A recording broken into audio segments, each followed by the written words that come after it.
Yo, everyone, how's it going? Welcome back to Grows Not Showers, whatever fucking episode 28. we're on. That one, 28. We've got all going according to plan. We've got a very interesting episode. I don't know if you caught what we're going to potentially be doing, mate. Do you know what it is? Oh, form clips. Yeah, we're gonna try. We're gonna try and do form clips. Now, easier said than done. There's not puns that people have submitted because they hate us. See, I'm interested to see if people just sent in the best fucking form clips they have, and they're just gonna be like, "Yeah, I'm in." yeah. There's a few people who've like kind of not a ton of people have put themselves in for it. Well, I had a lot of people put themselves in for it, and then I was like, okay, send me form clips, and they just didn't. So brilliant, thanks guys. But we're gonna see what we can get out of what we've got here. So kicking things off, we have got Lukey boy. So let's fucking crack on with what the big man's got. Okay. Oh dear, I forgot it's going to be audio. The first thing that comes to mind is the hairline. I forgot there's going to be audio, so People kill me for saying that. I'm sorry. Look, I love you. it makes fun of it. I think it's okay.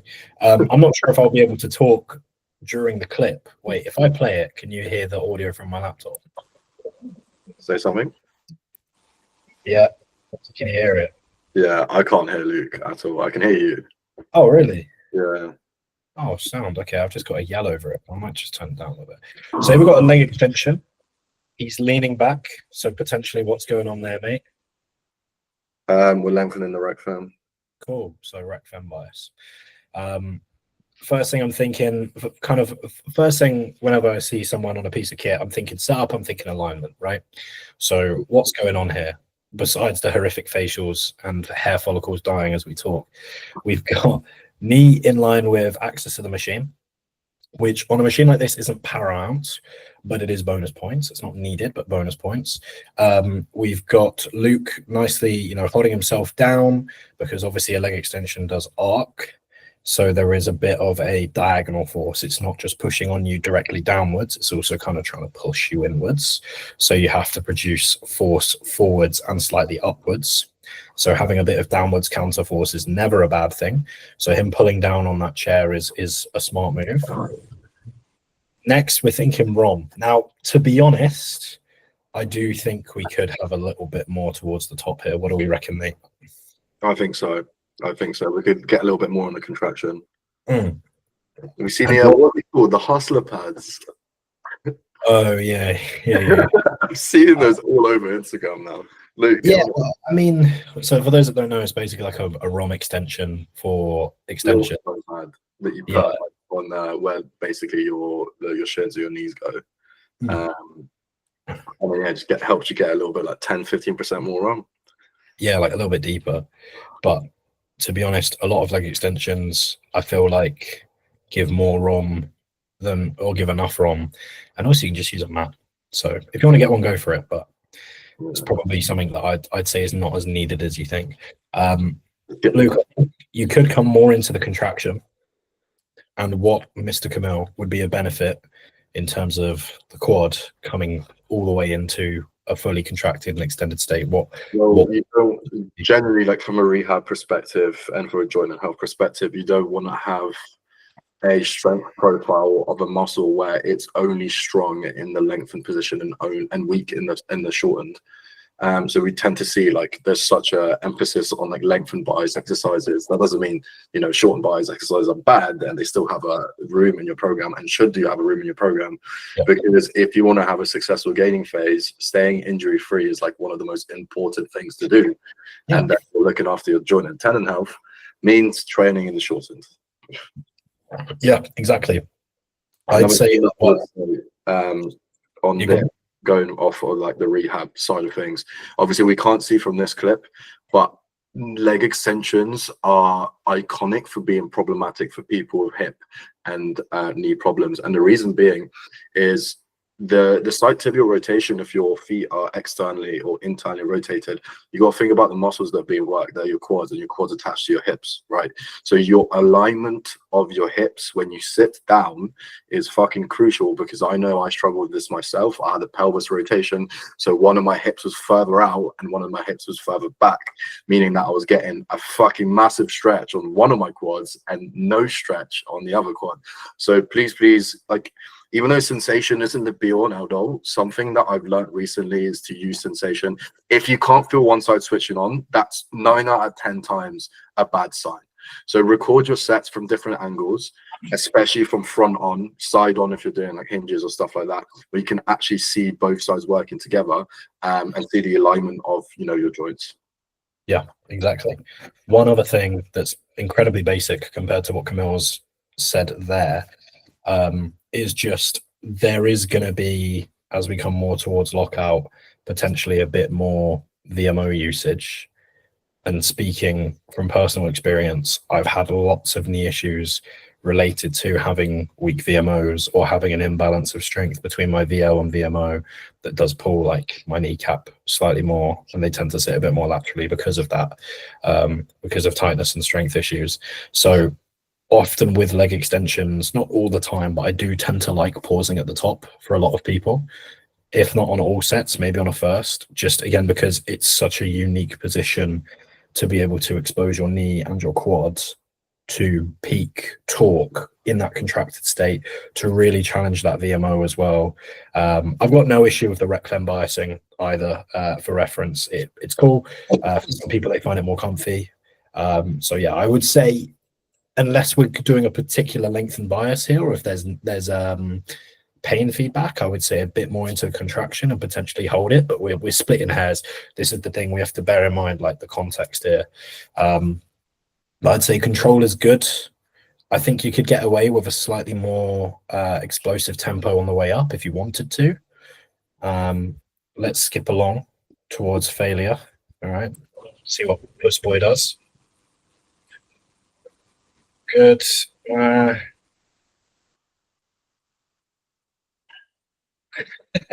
He barked on that last rep. Okay, intensity. What do we reckon? Ignoring the fact he's in prep. Sorry, I'm just staring at his forehead.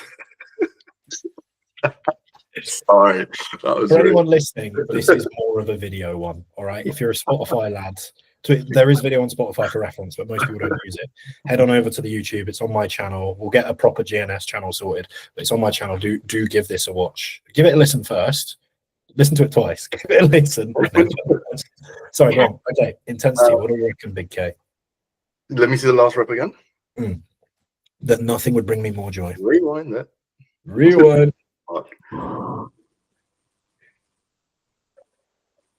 Yeah, there's more. There's more.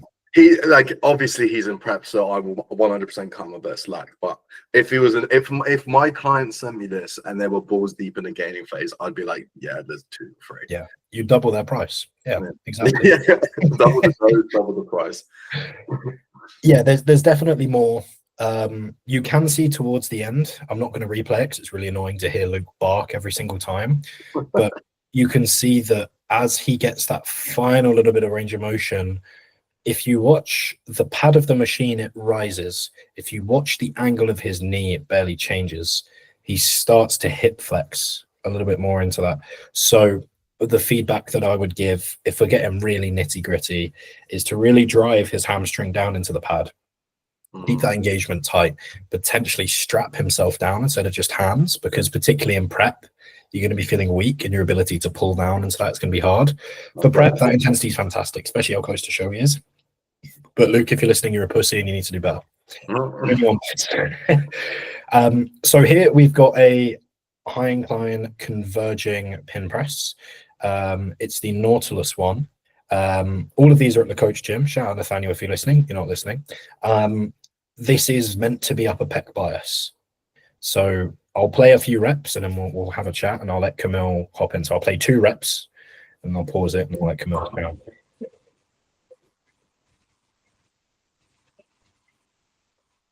Okay, what are we saying, big man? So far, what are we thinking? Start anywhere. Okay, because I'm an Oscar, I'm going to start from the feet up. This is something that's quite debatable, Mhm. and I I'm know what you're always, going to say. yeah, I'm always going to stay more towards keeping a complete flat foot because it gives you greater force production, specifically making a tripod with your foot. So you exert force through the big toe, the pinky, and the heel, and that creates the most stable base. The more force generation you can have with your feet, the more stability you'll have, and without being the gay, really smart coach, that's going to make you stronger, right? I mean, this is something I noticed with me doing my rehab is because my right hip was so fucked, I was only loading through my left leg, which was causing me to bend sideways. As soon as I went, my presses have skyrocketed. Like I've gone up 5 kilos in 2 weeks on dumbbells and max reps, simply because of my legs, not my upper body, my legs. So that's not something to be taken lightly. All lifts start from the bottom up, even all your upper body lifts. So that's the first thing that comes to mind. The second thing, again, we'll talk about alignment. I actually really like this upper pec bias. I think you can see like where his chest is lined up with the clavicular fiber specifically, and he's getting sufficient depth to get a really good stretch. Because that's another thing that people really miss out on that I've noticed, especially at the gym I train at. They'll do like an upper pec, a bias press, but they won't get a deep stretch. They'll go to like here.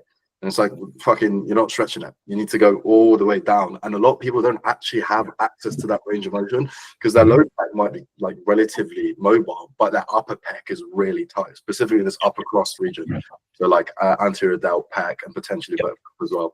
So from a mobility perspective, this is really good. And the execution as well, tempo is really good. Those are my main two things that I would say personally. Agree. I want to agree with you on the foot thing, and I'm going to add to it a little bit in that there's always a debate of leg drive. Sorry, I'm shadowing my face because I've set up my light. I'll talk with this hand. So there's always a debate of like leg drive and pressing and stuff like that. Absolutely 100% what Kamel said. Foot flat on the floor, produce as much force as you can, produce as much stability. However, difference between bodybuilding and powerlifting with leg drive is for bodybuilding, I would apply a constant amount of pressure to the floor.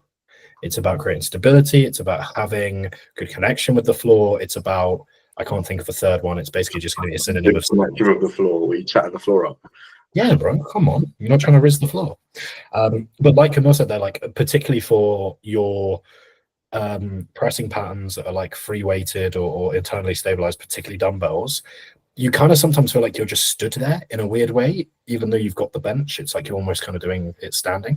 But yeah, apply a constant pressure. If you're powerlifting, there's a baseline level of constant pressure I would apply, maybe like, I don't know, 40%, 60% of like how much pressure you can push through the floor, through the eccentric, and then you're going to give it a little bit more oomph on that concentric. So you're almost using that kind of like increase of pressure and drive through the floor to allow yourself to lift a little bit heavier, because you can kind of use your lower body with pressing to drive numbers up. For bodybuilding, we create enough that we maybe, if we're going to use random numbers, maybe give it like a 7 or 8 out of 10 and sustain that throughout the set. Powerlifting, more of a like 4 to 6 out of 10 on that eccentric, and then as much as you can while keeping yourself locked in on the concentric. If you can give a 10 out of 10 as a bodybuilder with stability throughout the whole thing, fantastic. Then moving on to, we'll do setup because that's kind of like the best place to start. Immediately, if we ignore the machine, I'd look at Luke's positioning and I'd say, oh, I'm seeing a lot of scapular depression and retraction, which for an incline press usually would be like, okay, you're making it a bit more of a flat press. But then we come to his humerus position, then we come to his arm position. And if we look at the way that his forearm is positioned, we look at the way that his wrist is positioned, we can see that actually, no, that is still in line with the upper pec, particularly, bosh, if we come there, super clavicular. So this is one of those instances where if you hear me and Camille talk about, hey, look, don't have this huge arch if you're trying to bias your upper pecs, actually, given the structure of the machine, the path of the machine, and the structure of Luke's rib cage and pec, this is perfectly fine. He might not need to have such a flat back against it. And like, look, you can see there is that definite arch there. But for some people, that arch is going to make it a bit more lower pec, and for other people, it's not, and that's fine. So that's the next few things I'm seeing. We're also seeing that for the most part, elbow to wrist, if we draw that line, it does follow the path of the machine. It's not perfect. You can see, look, it's a little bit like you can see it tracking like Check on the way down. So play. Yeah. You can see it tracking further down and then arcing backwards like this. So I would say there's a little bit of excessive motion. But again, that could not be a loop problem. That could be a machine problem. Exactly. It's one of those things where you'd see it, you'd try to address it, but we're making the assumption that Luke's filmed it, he's seen it. He's balls deep in a mesocycle at the minute, so it's not a new lift. So then the question is, if someone came to me having already done this, my feedback would be, are you experiencing pain feedback?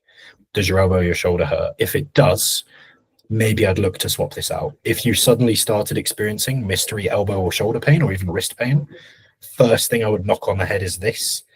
If it wasn't like, oh, I did this lift and it hurt. If you woke up one day and you're like, oh, elbow's iffy, what the fuck's that? Bin that machine, it's probably this. Okay, control and tempo are going to be pretty sound. So on to Luke's final rep.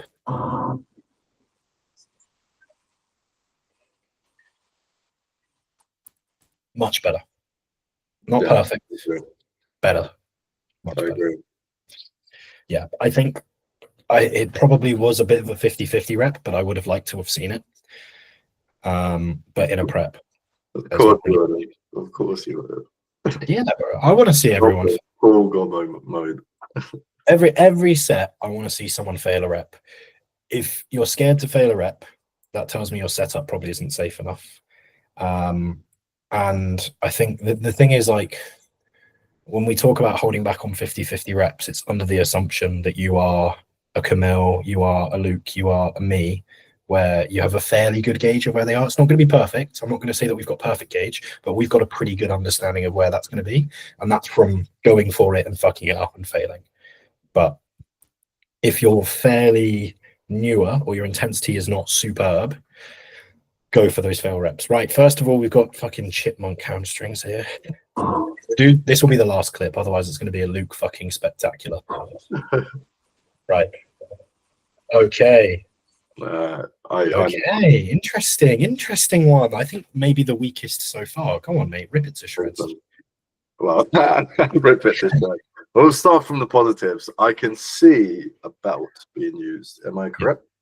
Yes, absolutely. Yeah, so that is something, again, is very much not necessary, but once you start using it, you can really see the difference. The main reason for that being is when you contract your hamstrings, your hips are going to shoot up. And it almost gets to a point where, you know, your other musculature is going to take over. So by stopping that, we're basically pinning our hips down into the pad. So it's purely our hamstrings being worked. So that's something good. A second thing, I would say the alignment. I would say definitely is good. I think the axis of the machine is in line with both knees. The first thing that comes to mind is the ROM.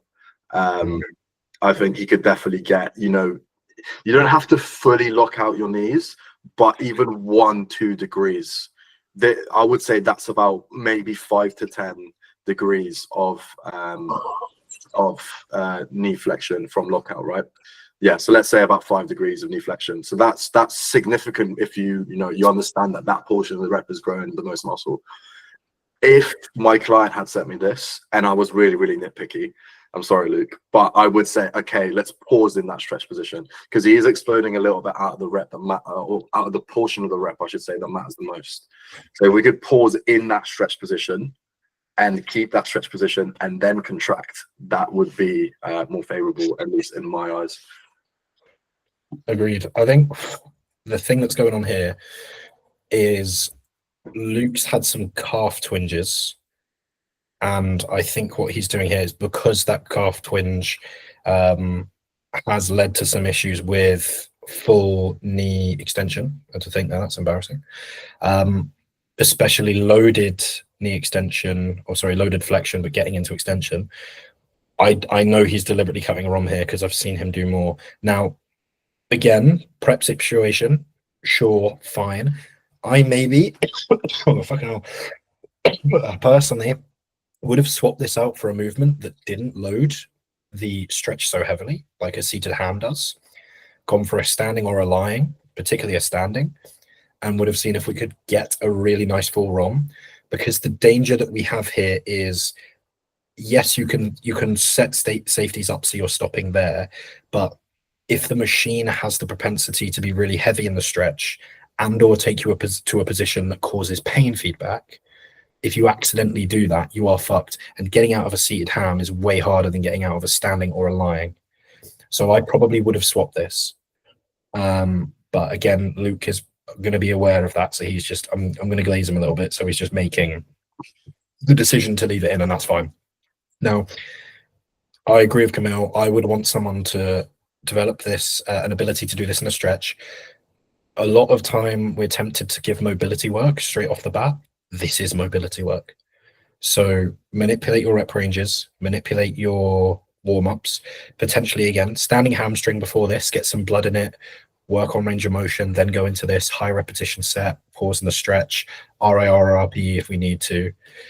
If after a few weeks of doing that, then I'd maybe look to add in some specific mobility work. But this is one of those cases where I go, okay, we're staying within the ROM that we can be healthy with. Fantastic. But it is limited, and I would like to address it because, Luke, you're 23. You should be able to extend your knee fully without pain feedback.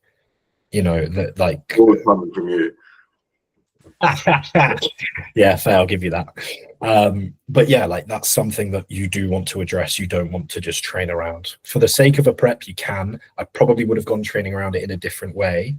But knowing Luke, it's probably that he's set the safeties. He can't get into a ROM that he's uncomfortable with.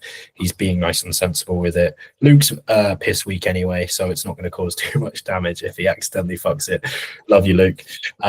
One more thing I would say as well. Interesting that you say that he's had these calf twinges. Again, going back to the alignment of the ankle in this position, right? So even the smallest degree, we call it accessory movements, specifically in the subtalar joint. So unbeknownst to a lot of people, there's actually two joints in the ankle. You have the talar crural, which does plantar and dorsiflexion, and then you have the subtalar, which primarily does inversion and eversion. Now, the subtalar joint obviously has accessory movements which are far less, you know, they don't move as much. They're only a couple of degrees, but that means those couple of degrees are really, really fucking important. Now, in this alignment, his legs and specifically his ankles are a little bit externally rotated and inverted. That suggests potentially his peroneals, which is the muscle on the side, so the lateral side of your calf. I'm trying to draw it on here, but I realize that you can't see. Those could be a little bit tight. And that means that he's biasing the outer side of his calf rather than the whole thing, which then, you know, if there's an imbalance in loading, because obviously it's a hamstring curl, the whole posterior chain is getting loaded, even though the hamstrings are primarily being worked, that could then lead to aka calf twinges. So again, it's very nitpicky. It's very, very nitpicky, and you know, you have to have a trained eye for this. But Luke, if you're watching, that's something that I would experiment with, and if you need some help, then message me. Very smooth. Right, we're going to move on to the big man N-Bum because he submitted which ones was it? Nia's running up like a nasty messer right now, isn't it? You what? He's running up a nasty messer now, isn't it? Yeah, he is fucking ground like a weed. Okay, he sent me. Okay, so he sent me a couple clips where he admitted intensity wasn't quite there. Oh, those are the ones that he wanted me to use for. Okay, so he did want to use these for the pod. Okay, sweet. So we've only got two. We've got a standing ham curl, and we've got a hack squat. Cool. Reverse banded hack squat. Sorry, I should specify. Okay. Anyway, so standing ham curl first. We've got the JP sandals on with socks because he trains at the shed. So of course. So anyway, we'll do 2 reps, and I'll let Camille say his piece, and then I'll hop in. I think that's getting into place as a rep. First full rep. Okay.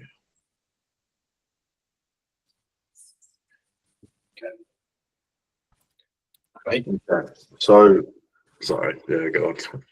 Go for it, mate. First thing that I can nitpick about this would be the excessive motion that's coming from the pelvis itself. So if you rerun one of the reps, you can see the anterior and posterior pelvic tilt occurring. So But that's the first rep. So he's getting into position. But you can see it's anteriorizing and then posteriorizing as it's going up, which inherently might not necessarily be bad. But once you start really running this up and loading it, you could potentially run into issues because it suggests a lack of instability in the pelvis itself. So the first thing that I would address, the first rep, get your pelvis in position.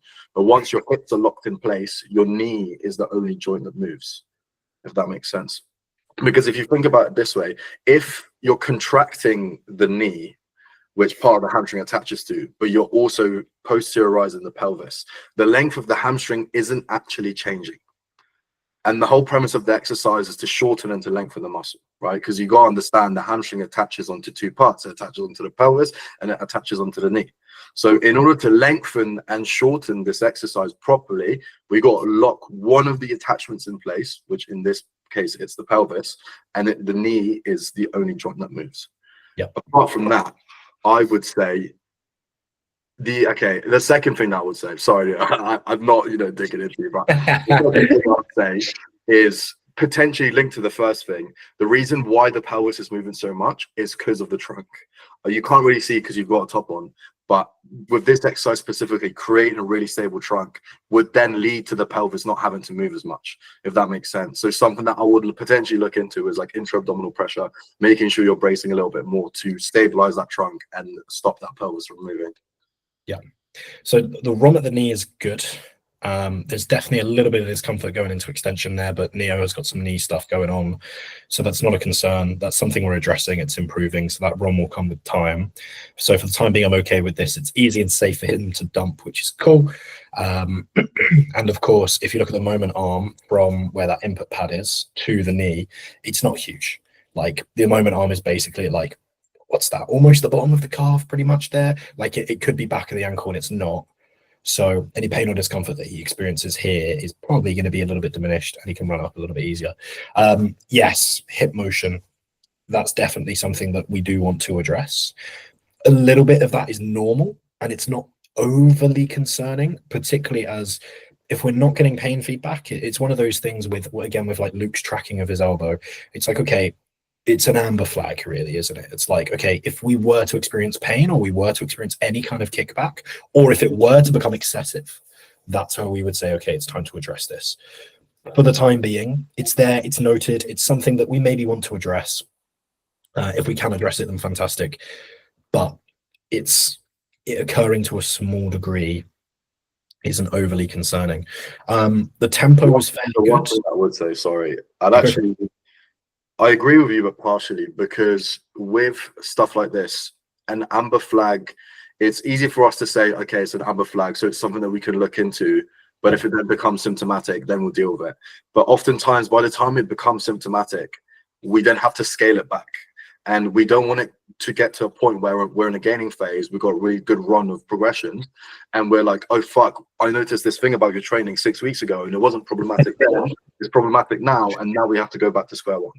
Do you see what I'm trying to say? So it's like a big part of longevity in training is spotting things before they even become symptomatic. Because oftentimes when it is symptomatic, we have to scale it back longer. We need to spend more time doing rehab, et cetera, et cetera, et cetera. And then that is counterproductive to the gaining phase. So I would agree with you partially, but I think that's something to consider.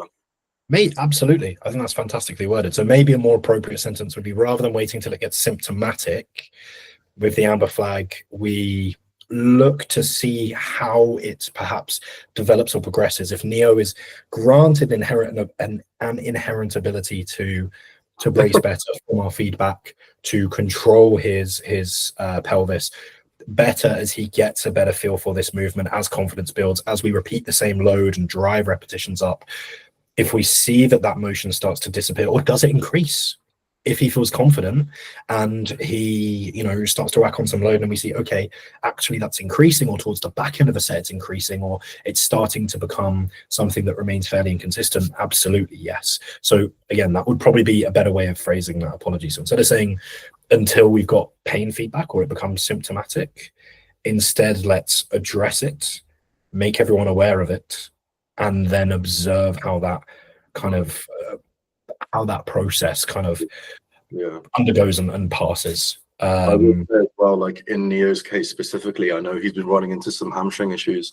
Yeah. And because of that, you know, you could have some neurological guarding in a sense, which could potentially be stopping him from fully elongating and contracting his hamstring, which is why the excess motion is coming from the pelvis. If try and look at it this way, for those of you listening, I posted something about this on my story, but in terms of like tightness, 9 times out of 10, it's not adhesions in the muscle, it's perceived by the neurological system. You know, Neo might have tight hamstrings, but if we put Neo under anesthetic, we could probably lift his leg overhead. And that reason is because the neurological system is guarding. So what we need to do is we need to rewire and rewire the neurological system to basically feel confident and have access to those ranges of motion. And the way that we do that is by changing up the different planes of motion that the muscle goes through. You know, don't do stretches that are very one-dimensional. Do stretches which work in different planes of motion. The example that I gave is like doing a pigeon stretch. Don't just flex. Go into extension, side bending, rotation, experiment with all different free planes of motion and find where the restriction is, because the muscle isn't 2-dimensional, it's 3-dimensional. Absolutely. Same thing with programming. A lot of bodybuilding is sagittal. You get some frontal stuff, but a lot of it is sagittal. And so we want to make sure that when we are programming things, we're programming from a joint and muscle perspective, or just an overall programming perspective, things that challenge muscles across different planes. That's why one of the most, like, it's such a blanket statement, but I say it all the time. A lot of people who have shoulder issues, you look at their side delt work where they always report pain, or those people who are always reporting pain in their side delt work, or have shit side delts, try to run up volume, try to run up progression. What do? Cable lateral, machine lateral, dumbbell lateral, it's all frontal. As soon as you put them in a semi-shoulder flex position, you give them something that's a bit more transverse, a Y raise, crucifix, whatever you want to call it, even a dumbbell Y raise, suddenly, hey, wow, fantastic. That pain's starting to ease. We're actually able to run more volume. We're actually able to tolerate more volume. So yes, absolutely, completely agree. Planes of motion, I think, are the most overlooked thing. Everyone talks profiles. Everyone talks joint positions. Oh yeah, do a seated ham curl and then do a standing ham curl, and your hip is in different positions. So that's fantastic for the hamstring because one of the heads of the hamstring across the hip. Fantastic. Yes, agreed. But let's look at it from a planes perspective as well. Like, if anyone's ever had any, if anyone's ever stepped outside of bodybuilding and had like lower body workouts that they've done, you might see it's really common in a lot of like general fitness or like running or high rocks or CrossFit or whatever, fucking even powerlifting. You'll see like Cossack squats. And it's like, how many times as a bodybuilder do you almost like squat and lunge to one side? Like, it's always forward and backwards.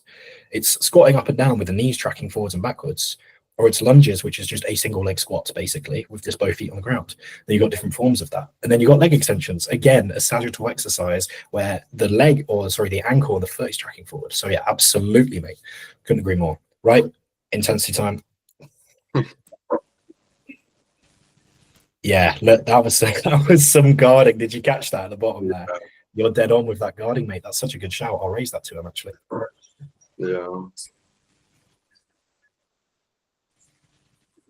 Okay. So I think there's a lack of confidence On the stretch. Yeah, there's a lack of confidence from him, and there's a lack of confidence from his body, aka guarding, because I definitely think the tempo of that last rep, and also, okay, failing at the bottom in a standing hand curl, as a general rule, what do we think Failing at the bottom of a standing hand curl? Yeah, I would say you're not really training close to failure because the bottom is the easiest part of the rep. Yeah, exactly. If we're now different machines have different profiles, absolutely, but can we see what attaches to it? Is it plate loaded? It is plate loaded. It is. So again, it's plate loaded. So moment arm is greatest. To be fair, pretty much there, which is almost where he failed. But from a strength perspective of your hamstring, it's going to be pretty unhappy. Where is it? Like there, right? So again, just from where he's failed in that profile, that tells us maybe there's a little bit more. From a tempo perspective, again, tells us there's a little bit more it's a higher repetition set. It's a single leg set, so focus could be fading. I think hamstrings, like this is specific to Neo, but hamstrings is one of the muscles, specifically the posterior chain in general, needs to be able to handle load in the lengthened. And that's because when we're walking, when we're running, like Neo does specifically, like because he plays football, etc., the hamstring is in a semi-lengthened position. Okay. And if it cannot tolerate load in that position, I mean, basically the hamstring cannot be loaded when the knee is almost fully extended, but the knee is almost fully extended when you're walking, when you're running. So that's then mimicking potentially, you know, Neo getting these twinges and these flare-ups, because the distal tendon and specifically the distal hamstring just simply cannot tolerate load.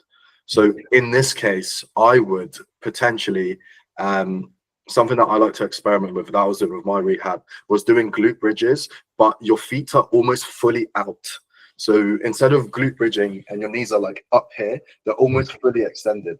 And that directly targets the distal tendon and the distal hamstring. So playing around with some isometrics, maybe single leg, I'd start on both, and then doing single leg would be really, really beneficial, like I said, to reprogram and teach his body to have confidence in that distal tendon and that distal hamstring.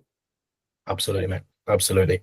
So that intensity, I think there is still a little bit of like, we could just consciously push here, but yeah, there's definitely some work to be done there in terms of, like you said, distal hamstring, which is more towards the knee, for those wondering.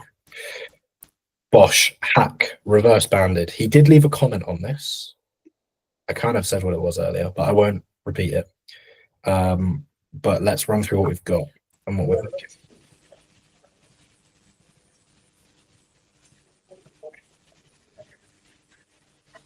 Now, band tension is not a lot. It's just enough to ease symptoms. Can you go back to the yeah, thank you. Yeah. And then play it again.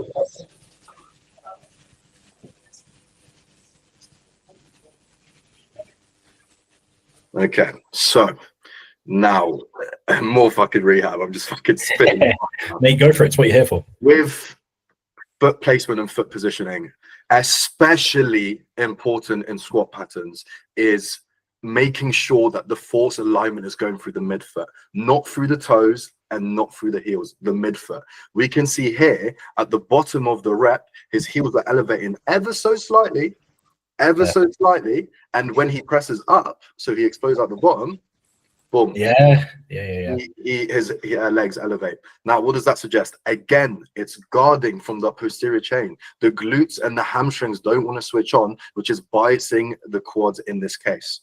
Okay, so that's something, again, it paints a similar picture with, you know, Neo's presentation of his injury, his hamstring twinge, etc., loading that distal hamstring, allowing the confidence in the ankle to load the heel, load the posterior chain, load the glutes, to allow him to basically keep the weight in the midfoot and to not overstrain his quads. Because right now this is a very quad biased movement, which is fine, but, you know, again, it comes up as an amber flag, right? You know, when you run it for 6, 12, 18 weeks, 20 weeks, you run it for a couple mesos and it's like, oh, why am I now being symptomatic? It's because we didn't address this before it was symptomatic.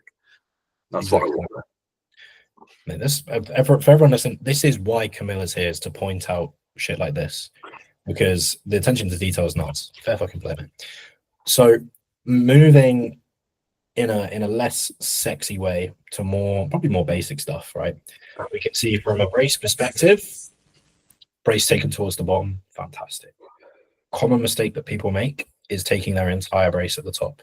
Now, you do want to have a steady brace as you're on that eccentric, but you do not want your full breath of air in at the top, particularly as you fatigue, particularly if we're doing controlled eccentrics. Your eccentrics are probably going to get slower as you fatigue, because people procrastinate getting into that horrible position at the bottom. And that means that as you get more and more tired, you're then holding your breath for longer and longer at the bottom. So fantastic brace at the bottom.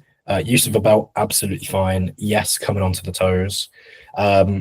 Banding wise and resistance profile wise, we could definitely have the band kick in a little bit sooner, but it's just enough to make him asymptomatic in terms of knee pain on this particular piece. The goal is to get to a point where we can remove this after eliminating any hamstring issues, after running this up significantly and building a good amount of strength there. Then we can go for the novelty of removing that band weight reducing, and then playing around with that profile, obviously being slightly more lengthened, because this is a Cybex hack for anyone listening, and it is absolutely brutal. VR2, I think. So yeah, profile wise, famously the knee destroyer, just because it's so lengthened, and very, very upright. So absolutely, mate, it is fucking, yeah, horrendous. Okay, short period of time at the top, that's good. Should we see how consistent that remains? Fairly consistent. Again, like going back to the point, yeah, that was literally what I was going to say. It's like when there's this dysfunction spreads, it's like a disease. If there's one joint that's affected, the surrounding joints are going to be affected, and it's cumulative. It's especially present in the lower body. If the ankles are restricted, that will lead to restriction in the knee, and if the knee is restricted, that will lead to restriction in the hip. Now, again, going back to Neil's picture, I'm not going to bore you, but it definitely does suggest that there's something going on with the hamstrings, because he's trying to shift the load laterally, because he's trying to load the quad better. And offload the adductors, which potentially, you know, they work in conjunction with the hamstrings in certain movements. So, yeah, definitely something to consider. Absolutely, mate. Right. Oh, longer rest at the top here. So that's not really a concern. With rest, that's something I do. So, careful what you say, mate. with rest between reps, the key thing is that you keep it consistent, because the upside to continuity, again, there's upsides and there's downsides. The upside to continuity is that it's extremely consistent. When you're not continuous, the set is done, cool, nice and easy. If you fail after being continuous, sweet. Downside, incredibly difficult, can be very taxing on your cardiovascular system, and does require quite a lot more mental effort. Now, in terms of resting at the top, as long as we're not getting excessive with it, as long as it remains fairly consistent, and you don't need to time it really, but if we started to add reps to this, let's say the first 5 are like 1 second pause at the top roughly, and then we have 1 rep where we prepped ourselves and went again.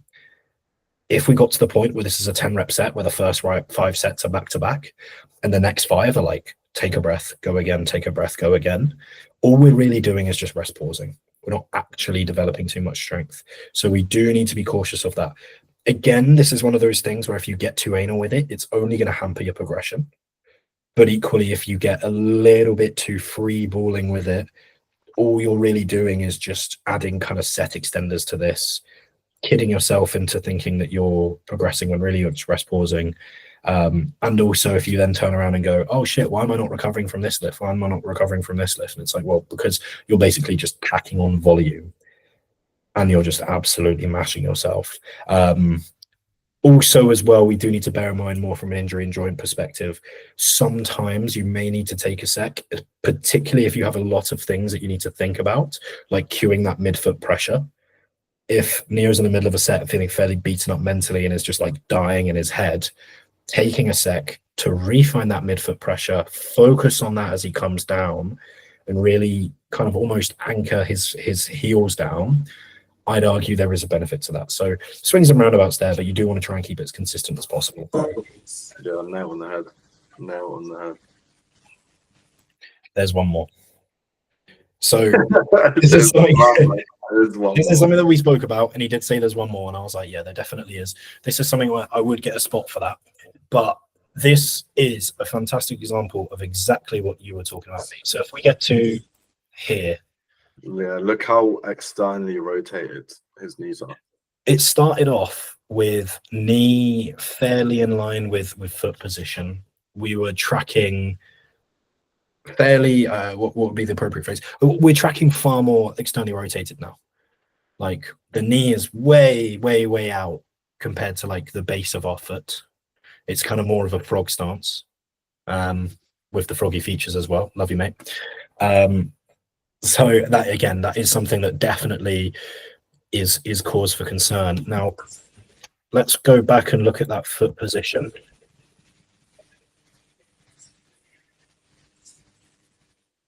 Oh, not only dorsiflexion coming onto the toes, but also, is it dorsiflexion? Which one's coming onto your toes? No, it's Plantar flexion. sorry, plantar flexion. Not only is it, Taught you this. Why don't you know this? I'm joking. bro, those two get, it's so fucking, I get those two confused in my head so much. But anyway, not only are we coming onto the toes like a calf raise, plantar flexion, not only are we doing that, but we're also tracking outwards. So before, again, look at that. Like, instead of just coming onto the toe, it's almost coming onto the pinky, and like big toe raising off, kind of that external pressure opening up like this. Exactly. And it's like, you got to think about it this way. His knee, is tracking outwards and inwards as he's doing a hack squat, which is quite linear. It goes up and down. So you're getting excessive movement in that additional plane, which then begs the question of why is it happening? Is it a mobility or stability issue? And the answer is it's a combination of both.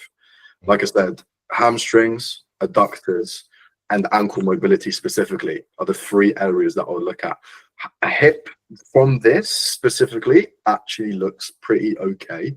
And the fact that his knees are tracking so laterally suggests that his glute med strength is in a good spot. Because, you know, we also tend to see people who their knees collapse, which could be indicative either of them not contracting their glute med properly, or it's actually glute med weakness. Glute med being the lateral knee and the hip stabilizer, for those of you that aren't aware. So those are the main things that I've noticed. Hamstring stability or strength, potential adductor and stability and strength because of the tracking. It doesn't really want to load the adductors and keep the motion in a linear plane, and then ankle mobility as well. Yeah. Ladies and germs, this is why you hire Camille. This man is fucking talented. So that's pretty much all we've got time for. We only got through 2 of them, which is fine. I'll just bank the others for a different day. What could be a fun one for us next is we might run through some nutrition and potentially any issues that people are having there. And then we could do PEDs or supplement design as well. But yeah, if you guys have any training related footage that gives bonus points if you have pain or experience any form of symptoms or have previously experienced any form of symptoms, and bonus points as well if you lack sensation in that exercise. So if you're doing a dumbbell curl and you're not feeling your biceps, please send it over. If you think you've got fantastic form, feel free to send it over. And also any details about the intention of the set. Okay. So if you're sending us a barbell bent over row, what's the intention of that exercise? Is it my upper to mid back is lacking and I'm trying to add to that? Is it that my posterior chain is shit? Is it that I just enjoy doing these and I just don't want to get hurt? What is the intention of that exercise? Let us know, because that's fantastic feedback. If any of you want to work with an absolute training specialist, Camille_Ultra Academy. His link is below. You can find him on Instagram.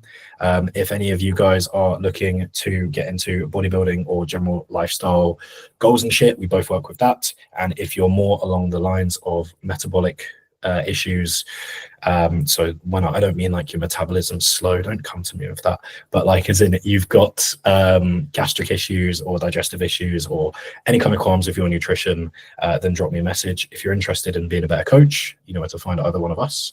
And yeah, thank you everyone for listening. Any final words of wisdom before I end the recording for everyone, mate? Do not neglect minimal changes in ROM. Even the smallest degrees, aka the accessories, are very, very important, and they are typically the first things to go before you get an injury. So if you don't want to get injured, learn how to spot dysfunction before the injury even occurs. Bosh. Thank you everyone. Links below. See ya.